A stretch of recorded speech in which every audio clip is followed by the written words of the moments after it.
السلام عليكم، مرحبا بكم في قناة حلويات الماس. اليوم غادي نقدم لكم مادلين بالكاكاو مع نكهة نسكافيه.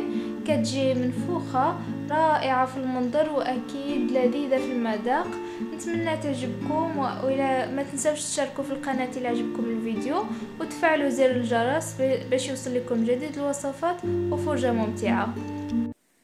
غادي نحتاجو 400 غرام ديال الدقيق، غادي نحتاجو 2 خمارات ما يعادل 16 غرام، 4 ديال البيضات، كاس ديال العنبه ديال الزيت، كاس ديال العنبه ديال السكر، وكاس ديال الحليب، 2 معالق كبار ديال الكاكاو، ملعقه كبيره ديال القهوه سريعه الذوبان ذوبتها هنايا في شويه ديال الماء، الفاني قطرات من الفاني، وقبصه ديال الملح. غادي ناخد هنايا 4 ديال البيضات، غادي نزيد عليهم السكر، كميه من السكر، قطرات من الفاني، غادي نطربهم مزيان هكا بطريقه كهربائيه.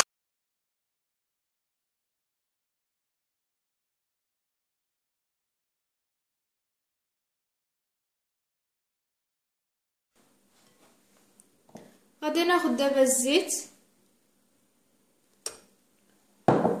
وغادي نكمل الخلط ديالي.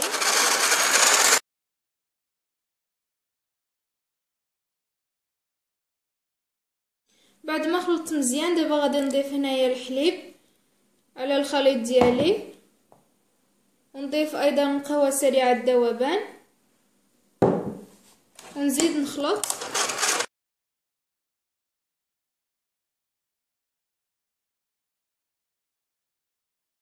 غادي نبدا نضيف هنايا نصف الكميه ديال الدقيق، غادي نغربلها اكيد،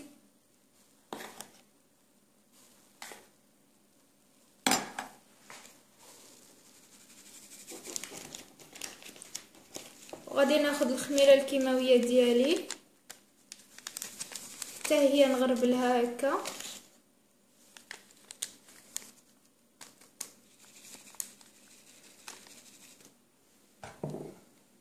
غادي نزيد الكاكاو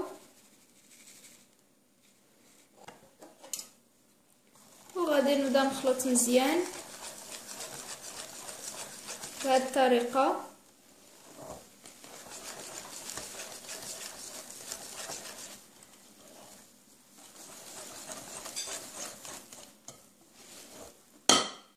نسيت ما ضفتش غير قبصه ديال الملح.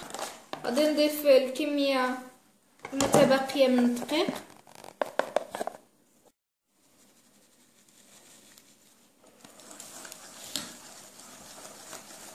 خليط ديال القهوه مع الكاكاو كيعطي نسمه زوينه بزاف الكاب كيك، مذاق زوين غادي يعجبكم اكيد.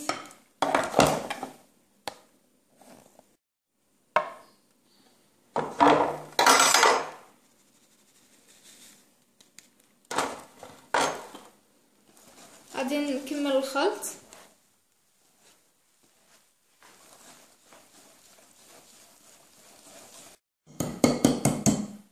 كما كتشوفوا الكميه ديال الدقيق جات هي هذيك.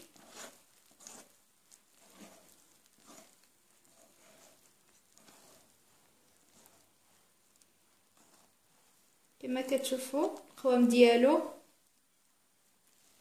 غادي ندوز دابا نجي نحضروا القوالب ديالنا. هنايا خديت قوالب ديال الكاب كيك كما كتشوفوا، وضعت فيهم الاكياس الورقيه. غادي نبدا دابا نعمر مزيان، نعمر القوالب بالخليط ديالي.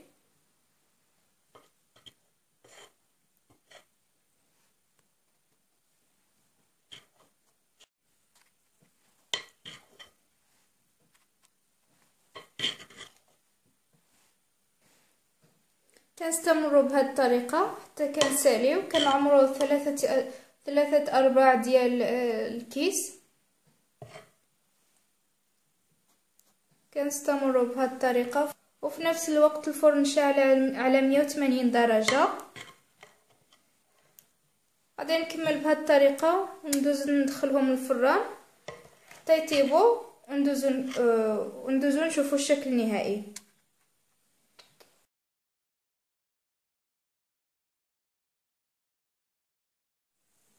بعد ما طيبتها في الفران لمدة 20 دقيقة، هذا هو الشكل ديالها بعد ما خرجتها. كما كتشوفوا الشكل ديالها رائع. غادي ندوزو دابا نشوفوها في طبق التقديم.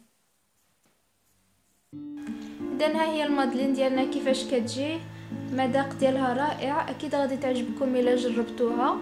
غادي نستنى التعليقات ديالكم واقتراحاتكم اكيد، وان شاء الله نكون عند حسن ظنكم دائما. والى اللقاء في فيديو اخر ان شاء الله. بسلام عليكم.